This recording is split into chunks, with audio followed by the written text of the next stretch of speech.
রাতের বেলা সে মোবাইল দেখতেছে, মোবাইলের মধ্যে সে একটু খারাপ দৃশ্য দেখাচ্ছিল। এমন সময় মেয়ে গিয়ে ঘরে ঢুকলো।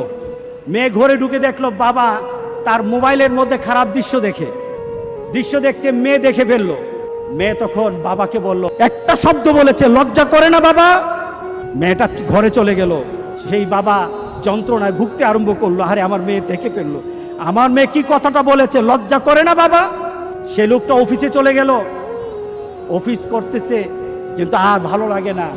মেয়েটা কি বলেছে, লজ্জা লাগে না বাবা? কিন্তু মেয়েটার যন্ত্রণায় সে হার্ট ফিল করলো। মেয়েটা এরপরে মারা গেল। বাবা যখন বাড়িতে ফিরে আসলো, বাবার মাথাটা নোয়া, লজ্জিত একটা মুখ। এখনই আমার মেয়ের সাথে দেখা হলে আমার কানে বাজতেছে, আমার মেয়ে আমাকে বলেছে, লজ্জা লাগে না বাবা? আমি কিভাবে আমার মেয়ের সামনে যাব? এই চিন্তা যখন করতেছে,